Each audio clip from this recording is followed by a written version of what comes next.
कुछ क्षण में दुल्हन की बांदियां हाथ में मशालें लेकर आईं। उनके साथ काहिरा की अन्य स्त्रियां भी थीं। वे सब कहने लगी कि इस कुबड़े की तरफ देखा भी नहीं जाता। हम लोग तो अपनी सुंदरी दुल्हन का हाथ इस सजीले जवान को देंगे जो उसके पास बैठा है। उन्होंने इस बात का भी ख्याल न किया कि बादशाह की आज्ञा से गुलाम का विवाह हो रहा है और ऐसी बातें करने पर उन्हें दंड मिल सकता है। उन्होंने ऐसा शोरगुल किया कि गाने बजाने की आवाजें तक दब गईं। कुछ देर में फिर गाना बजाना शुरू हो गया। रात भर यह राग रंग चलता रहा। डोमिनियो ने 7 प्रकार के राग गाए और प्रत्येक राग पर दुल्हन को एक नया जोड़ा पहनाया गया। जोड़े बदलने के बाद दुल्हन ने गुलाम को घृणापूर्वक देखा और उसके पास से उठकर अपनी सहेलियों के साथ बदरुद्दीन के समीप जा बैठी। बदरुद्दीन ने जिन्न के आदेशानुसार बांदियों आदि को मुट्ठी भर भर इनाम देना शुरू किया और मुट्ठी भर भर सिक्के उछालने भी शुरू किए। स्त्रियां एक दूसरे से लड़ झगड़ कर सिक्के उठाने लगीं और बदरुद्दीन की ओर प्रशंसा के भाव से देखने लगीं और उसे आशीर्वाद देने लगीं। वे एक दूसरे को इशारे से बता रही थीं कि यह सुंदर युवक ही दुल्हन के लायक है, यह कुबड़ा गुलाम उसके लायक नहीं है। महल के अन्य सेवकों में भी यह बात होने लगी। कुबड़े की कान में कुछ तो भनक पड़ी, किंतु वह साफ न सुन सका क्योंकि गाने बजाने की आवाज भी ऊंची थी और सामने तरह तरह के तमाशे भी हो रहे थे। दुल्हन जब सारे जोड़े बदल चुकी तो गाना बजाना बंद हो गया। अब सेवकों ने बदरुद्दीन को उठने का इशारा किया। वह उठकर खड़ा हो गया। अब सारे लोग उस कक्ष से बाहर चले गए और दुल्हन भी अपनी सहेलियों के साथ अपने भवन चली गई। वहां उसे सेविकाओं ने सोने के समय के कपड़े पहना दिए। इस कक्ष में गुलाम और बदरुद्दीन ही रह गए। गुलाम ने क्रुद्ध दृष्टि से बदरुद्दीन को देखकर कहा, अब तेरा यहाँ क्या काम है? क्यों खड़ा है यहाँ? जाता क्यों नहीं? वह बेचारा घबरा कर बाहर जाने को उद्यत हुआ, किंतु परी और जिन्न ने, जो अदृश्य रूप से वहां मौजूद थे, उसे कहा कि तुम बाहर न जाओ, हम लोग इस कुबड़े ही को भगा देंगे और तुम दुल्हन के कमरे में चले जाना। परी और जिन्न के आश्वासन पर बदरुद्दीन वहीं पर रुका रहा। उसकी जगह कुबड़े को ही भागना पड़ा। हुआ यह कि जिन्न ने बिल्ली का रूप धारण कर लिया और वह बिल्ली कुबड़े को तेज नजरों से देखने लगी। कुबड़े ने डपटकर और हाथ फटकार कर भगाना चाहा, मगर वह बिल्ली भयानक रूप से गुर्राने लगी और अंगारे जैसी लाल आंखों से देखने लगी। साथ ही उसने अपना आकार बढ़ाना शुरू किया और गधे जितनी हो गई। अब कुबड़ा घबराया और भागने को तैयार हुआ। बिल्ली ने और आकार बढ़ाया और भैंस जैसी हो गई और गरज कर बोली, ठहर कमीने, तू जा कहां रहा है? तेरा अंत निकट है। कुबड़ा गुलाम डर के मारे जमीन पर गिर पड़ा। उसने कपड़ों से मुंह छिपा लिया और कहा, भैंसे जी महाराज, मुझसे क्या कसूर हुआ है? भैंसा बना हुआ जिन्न बोला, तेरा यह साहस कि मेरी प्रेयसी से विवाह रचाए? कुबड़े ने कहा, मालिक मुझे क्षमा करें, मुझे मालूम नहीं था कि मंत्री की कन्या आपकी प्रेमिका है। भैंसा बोला, अच्छा, तेरी जान नहीं लूंगा, लेकिन जैसा कहूं वैसा कर। तू इसी तरह आंखें बंद करके रात भर यहां रह और जब सवेरा हो जाए तो भाग जाना। इधर मुड़कर भी नहीं देखना, वरना मैं सींगों से तेरा पेट फाड़ डालूंगा। वह भैंसा मनुष्य के रूप में आ गया। उसने कुबड़े को सिर के बल दीवार के सहारे खड़ा कर दिया और कहा, अगर तुमने रात में कभी हिलने डुलने की कोशिश की तो तुझे इसी दीवार से रगड़कर खत्म कर दूंगा। फिर परी और जिन्न वहां से चले गए। इधर बदरुद्दीन हंसी खुशी से दुल्हन के भवन पहुंचा। वहां एक वृद्धा परिचारिका उसे देखकर बड़ी प्रसन्न हुई और बोली, बड़ा अच्छा हुआ कि कुबड़े की जगह तुम आए। अब तुम इस कमरे में जाओ जहां दुल्हन तुम्हारी प्रतीक्षा में है, उसके साथ रात भर आनंद करना। फिर वह बदरुद्दीन को कमरे में भेजकर बाहर से कमरा बंद करके चली गई। मंत्री की पुत्री ने उससे पूछा कि तुम तो मेरे पति के साथी हो, यहां कैसे आए? बदरुद्दीन ने कहा, मैं तुम्हारे पति का साथी नहीं, स्वयं तुम्हारा पति हूं। बादशाह की आदत हंसी मजाक करने की है, इसलिए उसने कुबड़े की बारात सजाई थी, किंतु वास्तव में उसने तुम्हारे साथ मेरी शादी करवाई है। उस कुबड़े से सभी हंसी ठट्ठा करते हैं, सो बादशाह ने भी किया। वह वापस घुड़साल में काम करने के लिए भेज दिया गया है। तुम इत्मीनान रखो, वह अब कभी तुम्हें सूरत नहीं दिखाएगा। मंत्री की पुत्री, जो पहले बड़ी उदास थी, अपने पति को देखकर बड़ी प्रसन्न हुई। वह कहने लगी, मैं तो दुख और चिंता के मारे मरी जा रही थी, ऐसे क्रूप कुबड़े के साथ जीवन कैसे कटेगा? भगवान का लाख लाख धन्यवाद है कि उसने मुझे कुबड़े से बचाकर तुम जैसा पति दिया है। यह कहकर वह बदरुद्दीन से लिपट गई। बदरुद्दीन भी उसके रूप और प्रेम को देखकर भाव विभोर हो गया। उसने अपनी पगड़ी और थैली एक चौकी पर रखा और भारी पोशाक उतार दी। सोते समय पहनने वाली टोपी, एक मिर्जई और तंग मुहरी का पाजामा ही उसके बदन पर रहा। झातव्य हो कि इतना खर्च करने पर भी उसकी थैली जिन्न के जादू के कारण भरी की भरी रही थी।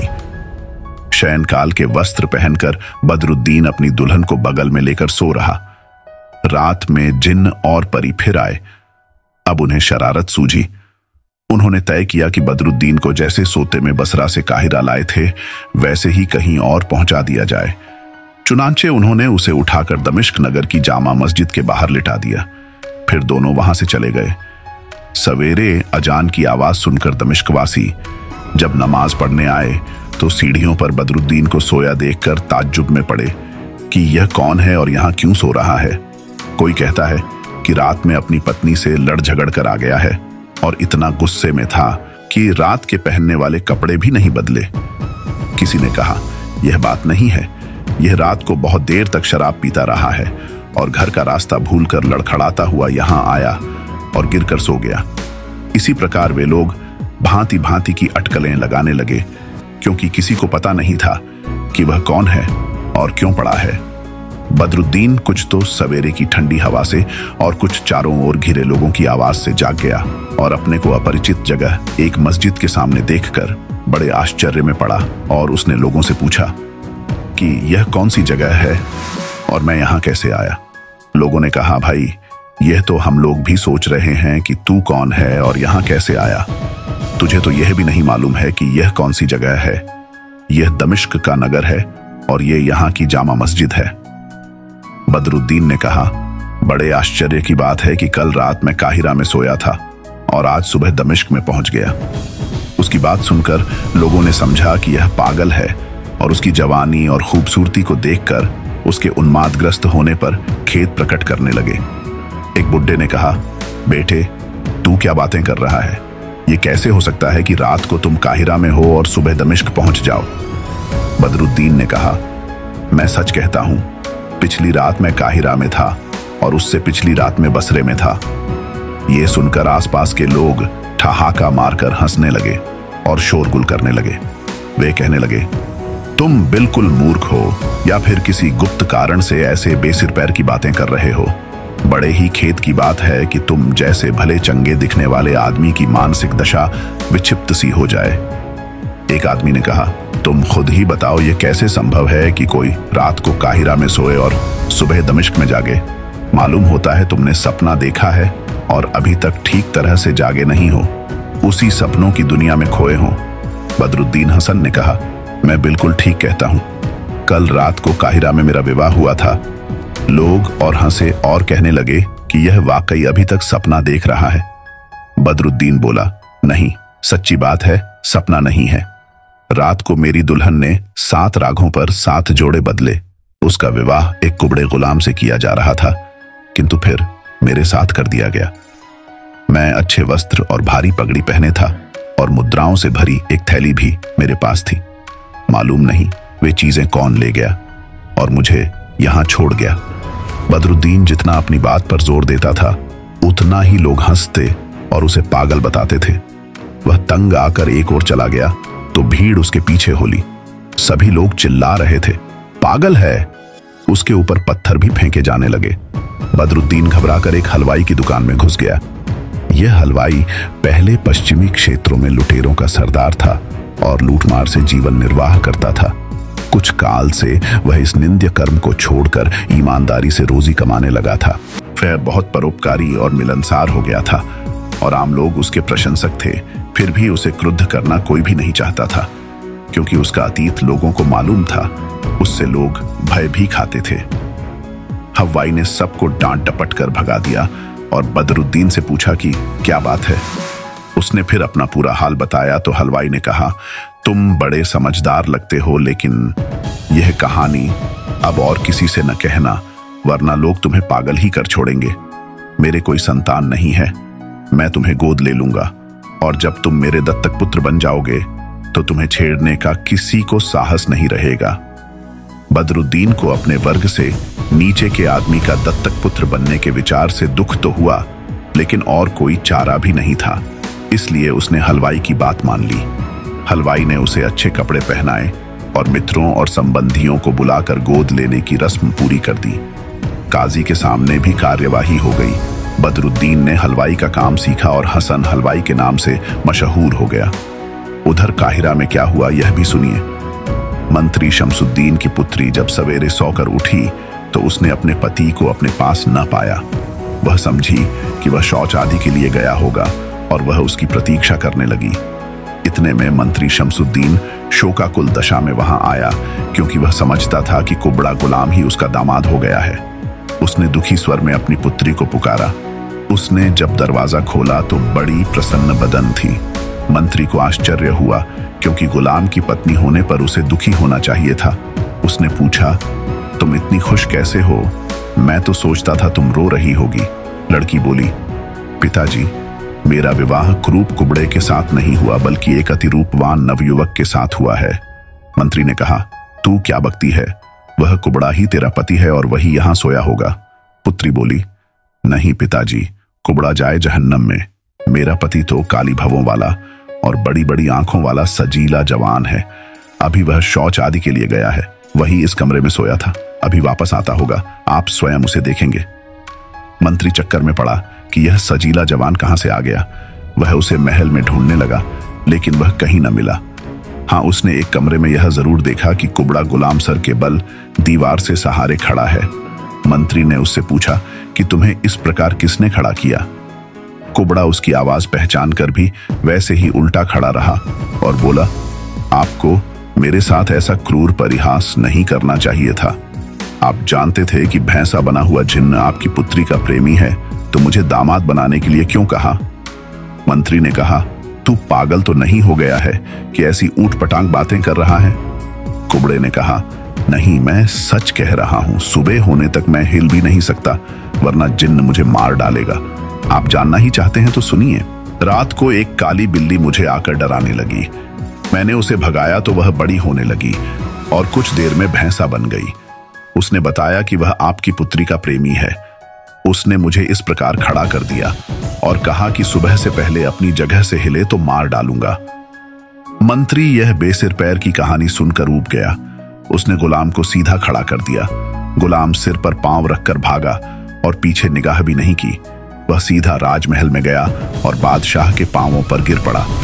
बादशाह के पूछने पर उसने रात का अपना सारा अनुभव बताया। बादशाह यह सब सुनकर बहुत हंसा। इधर मंत्री अपनी पुत्री के पास फिर गया और बोला, तुम जिसे अपना पति कहती हो वह तो महल में कहीं नहीं मिला, तुम झूठ बोल रही हो।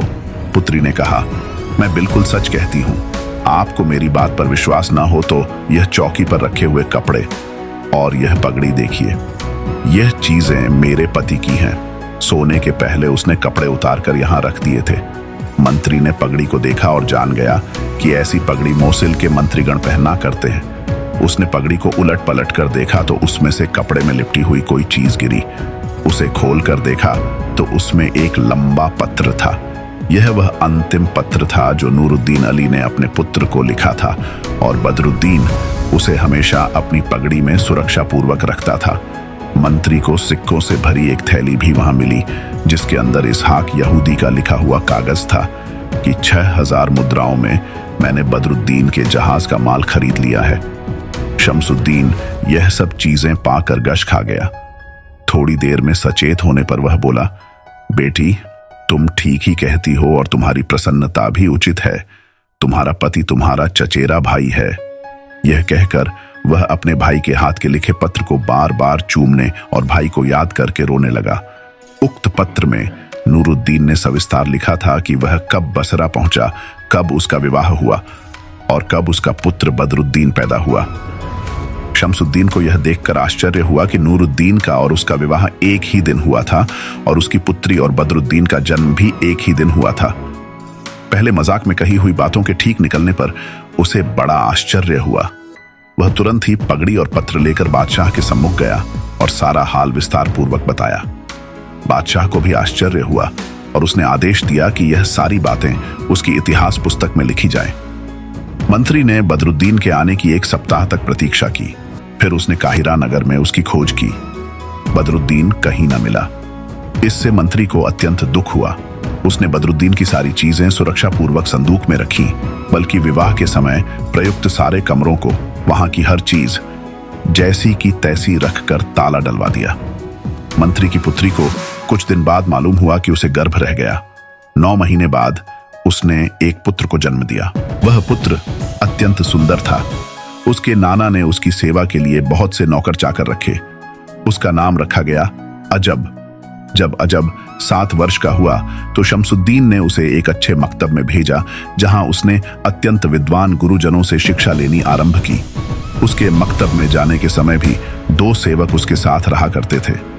अजब को अपने ऐश्वर्य का बड़ा घमंड हो गया, क्योंकि उसके सभी सहपाठी उससे सामाजिक और आर्थिक दृष्टि से निम्न स्तर के थे। इसलिए वह अक्सर उन्हें मारा पीटा करता था और गालियां देता रहता था। वे इस बात से दुखी हुए और उन्होंने गुरु से शिकायत की। गुरु ने पहले तो उससे कहा कि बड़े घर का लड़का है, उसकी बातें सह लिया करो। लेकिन जब अजब की ज्यादतियां सीमा से बाहर हो गईं और उसने गुरु के समझाने बुझाने पर भी ध्यान न दिया, तो गुरु ने लड़कों से कहा, मैं तुम्हें एक उपाय बताता हूं। तुम सब लोग एक नया खेल शुरू करो, जिसमें हर लड़का अपने माता पिता का नाम बताए। अजब अपने पिता का नाम न बता सकेगा और तुम्हारे साथ खेलना छोड़ देगा। लड़कों ने ऐसा ही किया। दूसरे दिन मैदान में इकट्ठे होकर कहा कि हम नया खेल आरंभ करते हैं, जिसमें हर लड़का अपने माँ बाप का नाम बताएगा। जो न बता सकेगा वह खेल से अलग कर दिया जाएगा। अतएव सभी लड़कों ने एक एक करके अपने माता पिता का नाम बताना शुरू किया। जब अजब की बारी आई तो उसने कहा, मेरा नाम अजब है, मेरी माँ का नाम हसना है और मेरे पिता का नाम शमसुद्दीन मोहम्मद है। मेरा पिता मिस्र के बादशाह का मंत्री है। ये सुनकर सब लड़के कह उठे कि यह तू क्या कहता है, तेरे पिता शमसुद्दीन नहीं है। अजब ने उन्हें डपट कर पूछा, क्यों? मेरे पिता शमसुद्दीन मोहम्मद क्यों नहीं है? लड़के ठाका मारकर हंसे और बोले, शमसुद्दीन तेरा पिता नहीं, तेरी माँ का पिता यानी तेरा नाना है। तू अपने बाप का नाम नहीं बता सका, हम तेरे साथ नहीं खेलेंगे। और वे सब उसे अकेला छोड़कर चले गए। उसने जाकर गुरु से कहा कि लड़के यह झूठ कहते हैं कि शमसुद्दीन मेरा पिता नहीं है। गुरु ने कहा, बेटा वे ठीक कहते हैं, तेरे पिता का नाम तो मुझे भी नहीं मालूम। शमसुद्दीन तो वास्तव में तेरा नाना है। बादशाह ने क्रुद्ध होकर तेरी माँ का विवाह एक गुलाम से लगवाया था, लेकिन विवाह की रात ही किसी जिन्न ने गुलाम को भगा दिया और स्वयं तेरी माँ के पास सो रहा। अब तुम सहपाठियों के साथ खेल, उन्हें दुख न दे। अजब यह बातें सुनकर रोता हुआ अपनी माँ के पास आया और उससे कहा, भगवान के लिए मुझे बताओ कि मेरा पिता कौन है। माँ ने कहा, तुम्हारा बाप शमसुद्दीन है, वह तुम्हें हमेशा प्यार किया करता है। अजब ने कहा, तुम झूठ बोलती हो, शमसुद्दीन मेरा नहीं, तुम्हारा बाप है। तुम मुझे मेरे असली पिता का नाम क्यों नहीं बताती? उसकी माँ यह सुनकर रोने लगी, क्योंकि उसे अपने पति की याद आ गई, जो केवल एक रात उसके साथ रहकर न जाने कहां लोप हो गया था। इसी बीच शमसुद्दीन भी वहां आ गया और बेटी को रोते देखकर उसने पूछा, तुम क्यों रो रही हो? बेटी ने रोने का कारण बताया तो वह भी दुखी हुआ। वह रात भर दुख में निमग्न रहा और सोचता रहा कि कैसे दुर्भाग्य की बात है कि लड़की की बदनामी इस तरह हो रही है।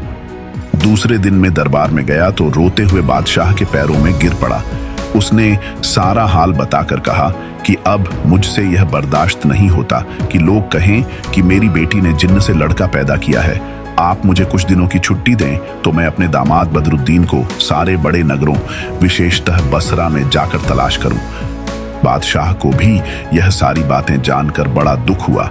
उसने न केवल मंत्री की छुट्टी मंजूर कर ली, बल्कि हर जगह के बादशाहों के नाम पत्र और अपने हाकिमों के नाम आदेश लिखवाकर शमसुद्दीन को दे दिया। इनमें कहा गया था कि आप मेरे मंत्री शमसुद्दीन के भतीजे और दामाद बदरुद्दीन की खोज में उसकी सहायता करें। जो उस नवयुवक को ढूंढ देगा, मैं उससे बड़ा प्रसन्न होऊंगा और उसका एहसान मानूंगा।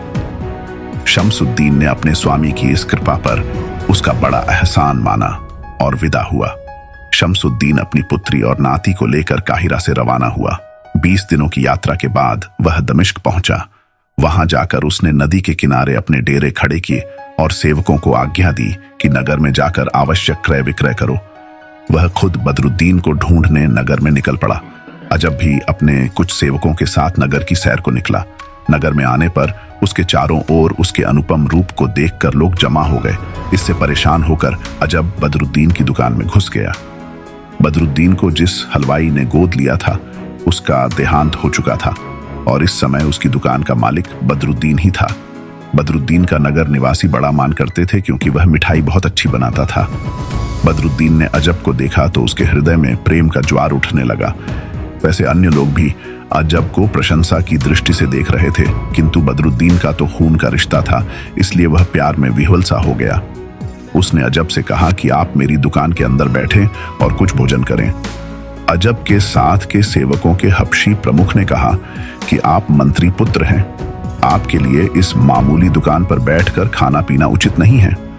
बदरुद्दीन ने चुपके से कहा कि इस बेहुदा गुलाम की बात न मानिए। साथ ही उसने प्रमुख सेवक की भी खुशामद की और उसकी प्रशंसा में एक गीत गाया जिसका तात्पर्य यह था कि तुम ऊपर से काले लगते हो लेकिन तुम्हारा मन अत्यंत स्वच्छ है।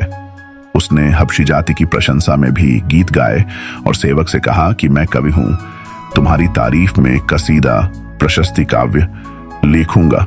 हबशी सेवक यह सुनकर प्रसन्न हुआ और उसने अजब को अंदर ले जाकर बिठा दिया। अब बदरुद्दीन ने कहा कि मेरी दुकान की मलाई सब जगह प्रसिद्ध है।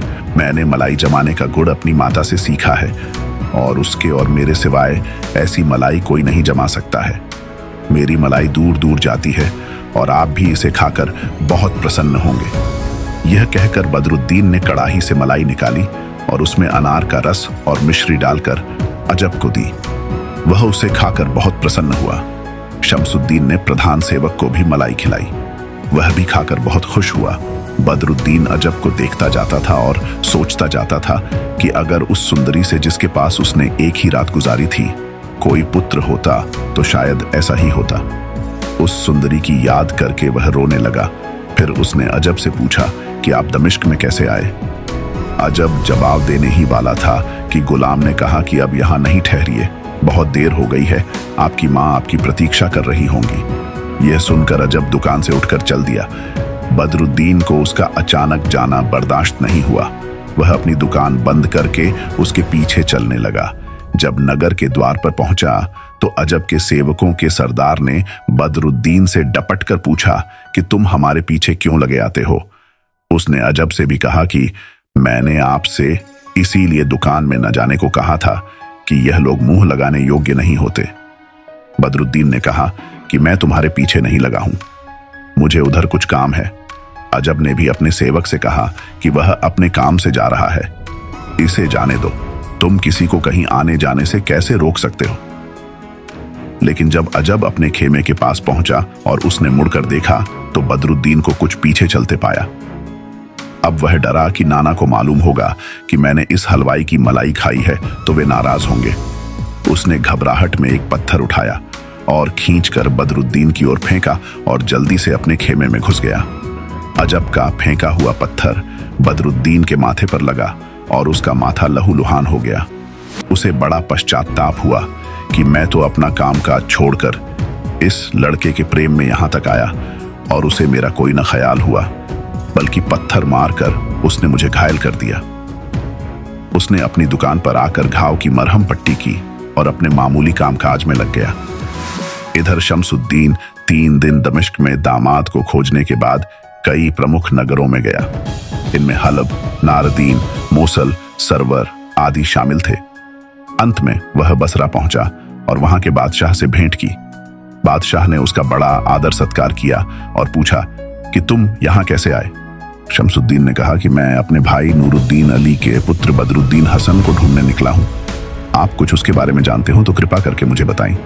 बादशाह ने कहा, नूरुद्दीन मेरा मंत्री था, बहुत दिन हुए उसका देहांत हो गया और उसका पुत्र बदरुद्दीन भी बाप के मरने के 2 महीने बाद कहीं गायब हो गया। मैंने उसकी बहुत खोज कराई किंतु उसका कहीं पता नहीं चला। किंतु उसकी माँ यानी हमारे मंत्री की पत्नी अभी तक जीवित है